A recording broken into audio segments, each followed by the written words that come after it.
मेरी माँ को खुश करने के लिए मैं मेरी पत्नी को बिना गलती के ही डांटता रहता, क्योंकि मेरी माँ मेरी पत्नी को दबाकर रखना चाहती थी। एक दिन मेरी बहन की सगाई थी कि मेरी माँ मेहमानों के सामने मेरी पत्नी पर बहुत बड़ा इल्जाम लगाकर जोर जोर से चिल्लाने लगी। लेकिन जब उसकी सच्चाई सबके सामने आई तो सब लोग दंग रह गए। आज बेटी घर आई हुई थी। घर में अच्छी खासी चहल पहल थी। बाहर पूरा परिवार एक साथ बैठकर खिलखिला रहा था। हंसी ठहाकों की गूंज अंदर कमरे तक सुनाई दे रही थी। गगन जी का भी मन कर रहा था कि वो भी अपने परिवार के साथ बैठे, बातें करें, पर वो तो अपने बीमार शरीर और उदास मन को लिए अपने कमरे में पलंग पर लेटे हुए थे। आजकल शरीर साथ नहीं देता। बूढ़ा और बीमार जो हो चुका है, ज्यादा बोल भी नहीं पाते, पर मन बहुत करता है अपने परिवार के साथ बैठने का, उनसे बातें करने का। पर ये तो उन्हीं के कर्म थे कि आज उनकी पत्नी उनके साथ ना बैठती थी और ना ही उनसे ज्यादा बातें करती थी। हालांकि ये अलग बात है कि खाना पीना, दवाइयाँ, सब कुछ सही समय पर वो जरूर दे जाती थी। जिन लोगों के लिए उस पत्नी को उन्होंने इतना जलील किया, आज उन लोगों में से कोई भी उनके साथ नहीं थे। थी तो वही जो जलालत के बावजूद इस घर में रह गई, उनके जैसे शख्स के साथ इस घर में रह गई, उनके जैसे शख्स के साथ निभा गई, पर खामोशी का आवरण ओढ़े हमेशा चुपचाप सी रहती थी। जानते थे कि बाहर बच्चे हंस रहे हैं, बोल रहे हैं, और वो उनको हंसते बोलते देखकर सिर्फ मुस्कुराकर चुपचाप उन लोगों को देख रही होगी।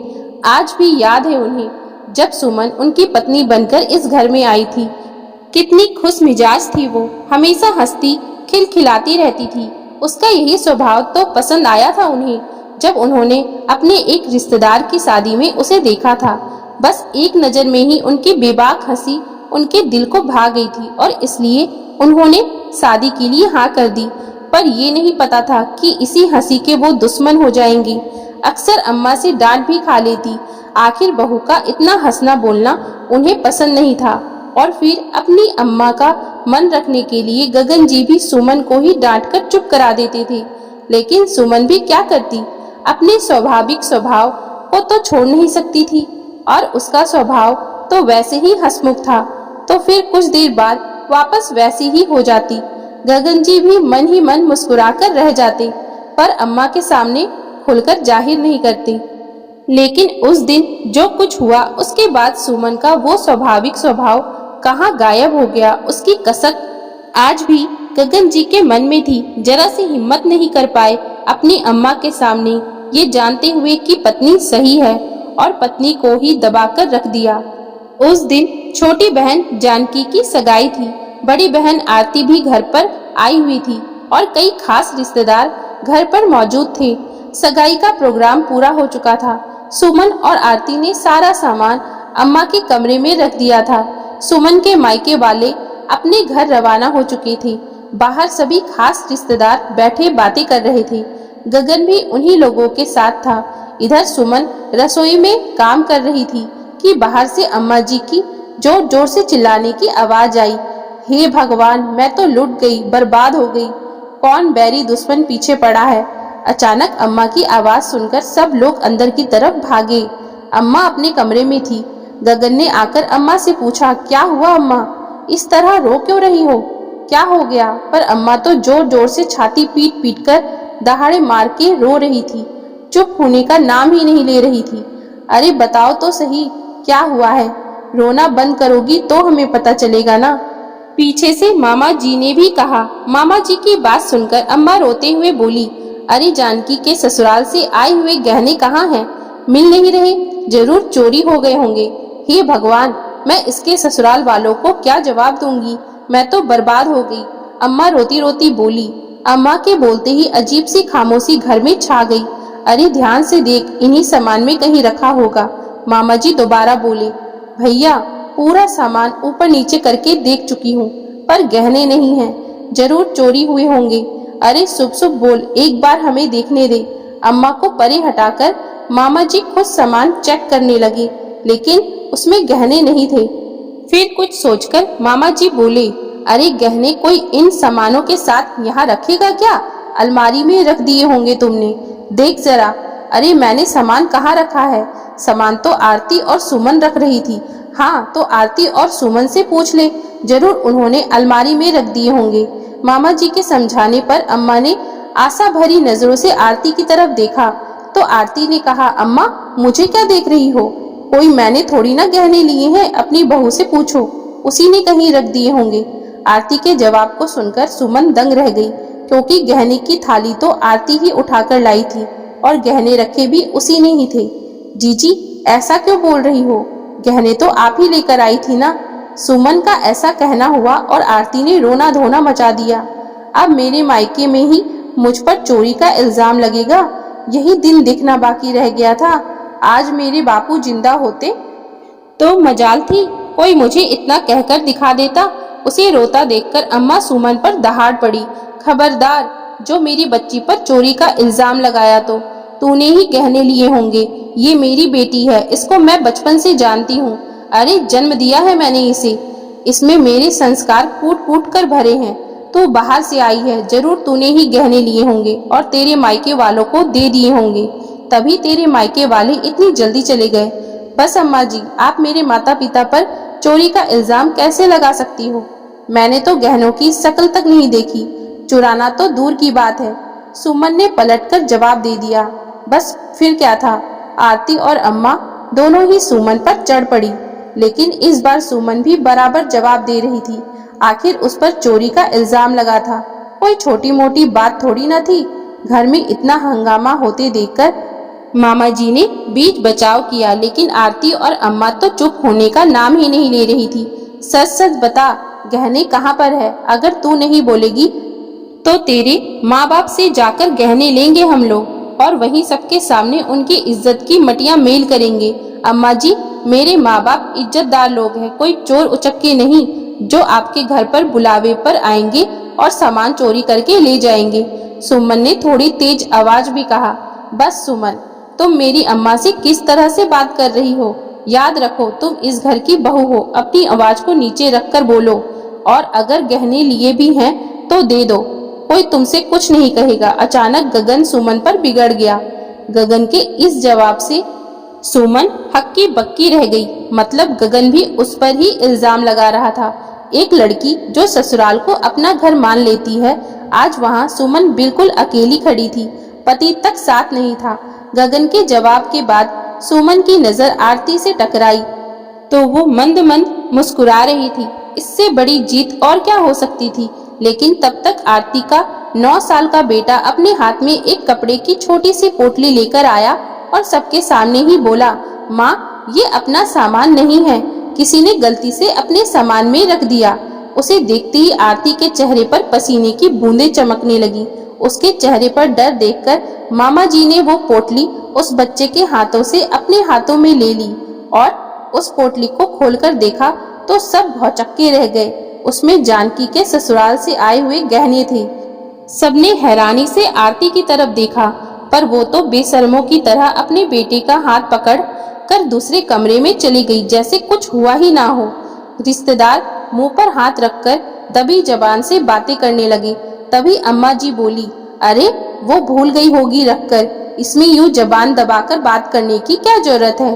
और फिर सुमन से बोली, बेटी है वो मेरी, उसने गहने चुराए नहीं थे बल्कि संभाल कर रखे थे अपने पास। उसकी बराबरी की तो सोचना भी मत। पर तूने यहाँ जो इस तरह सबके सामने चिल्ला चिल्लाकर मुझसे बात की है ना, उसकी माफी मांग मुझसे। अम्मा की बात सुनकर सुमन की आंखों में आंसू आ गए। भला कोई औरत ऐसी निर्दयी कैसे हो सकती है? उसने आशा भरी नजरों से गगन की तरफ देखा, लेकिन गगन तो नजरें झुकाए चुपचाप खड़ा था। ये देखकर वो रोती हुई अपने कमरे में चली गई। अब जब इतना हंगामा हो ही गया तो रिश्तेदार भी धीरे धीरे कर वहां से रवाना हो गए। यहाँ तक कि आरती ने भी देर नहीं लगाई वहां से रवाना होने में। अब घर में अम्मा, जानकी, गगन, मामा जी, बुआ जी और सुमन ही बचे थे।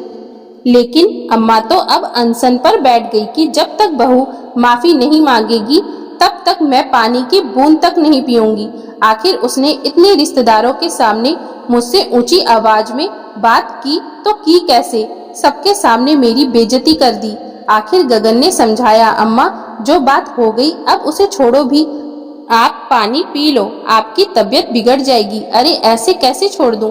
तेरी पत्नी ने इतने लोगों के सामने मेरी बेइज्जती की है, माफी तो उसे मांगनी ही पड़ेगी।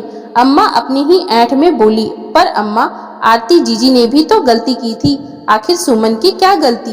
अरे वाह, आज तो बीवी के लिए तू अपनी बहन को ही गलत बता रहा है।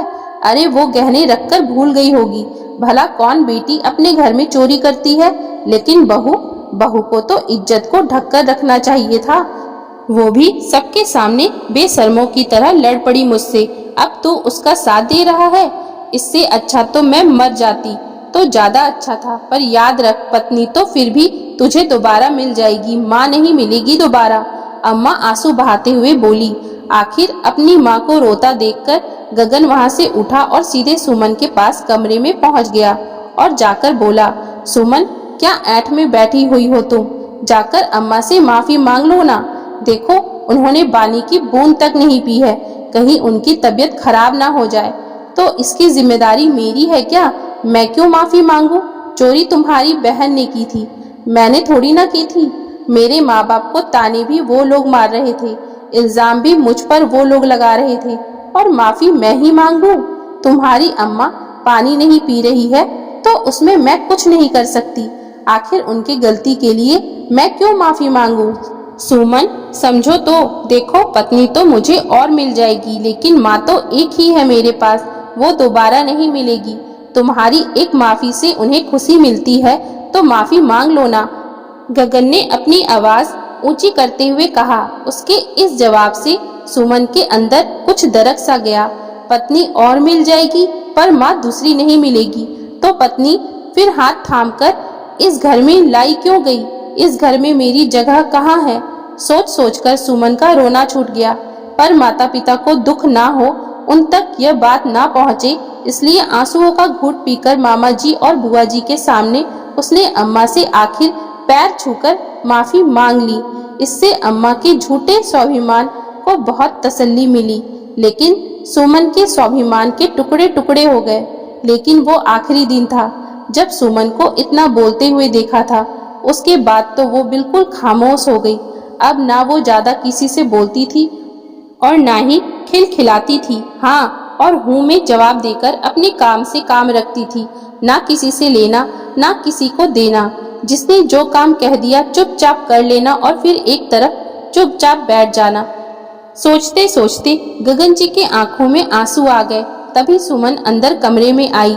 हाथ में पानी का गिलास था। वही पास वाली ड्रॉर में से दवाइयां निकाली और गगन जी को देते हुए हाथ आगे बढ़ा दिए।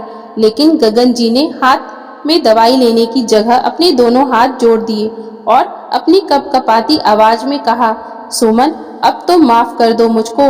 उनकी आवाज सुनकर सुमन ने एक नजर उनकी तरफ देखा और फिर दवाई हाथ में देते हुए बोली, आपकी दवाई का समय हो गया है। सुमन माफ कर दे मुझे। तेरी इतने सालों की खामोशी नासुर बन चुकी है मेरे लिए, अब बर्दाश्त नहीं होता। कोई बात नहीं है जी, माफी क्यों मांगते हो? इस घर में गलतियों के लिए कोई माफी नहीं मांगता, बल्कि बिना गलती के माफी मंगवाई जाती है। सुमन पति हूँ मैं तेरा, तेरी माफी का हकदार हूँ, मुझे माफ कर दे। गगन जी ने जोर देते हुए कहा। पत्नी पत्नी क्या है, वो तो और मिल जाती है, फिर मुझसे माफी मांगकर क्यों अपना मुंह खराब कर रहे हो? कहकर सुमन कमरे से बाहर निकल गई। लेकिन गगन जी के पास सिवाय पछतावे के और कुछ नहीं था। अब पत्नी के स्वाभिमान को कम आंकने वालों को ये बात समझनी चाहिए कि वह भी एक इंसान है, और जब बात स्वाभिमान की आ जाए तो वह आजीवन उसे नहीं भूलती। माफी तो दूर की बात है। दोस्तों, क्या सुमन जी को अब गगन जी को माफ कर देना चाहिए या नहीं? अपनी राय जरूर बताएं। तो दोस्तों, अगर आपको हमारी आज की ये कहानी अच्छी लगी हो तो कृपया आप हमारे चैनल को लाइक शेयर और सब्सक्राइब जरूर कर लें, जिससे हम आपके लिए और भी अच्छी अच्छी कहानियाँ लाते रहें। Thank you for watching.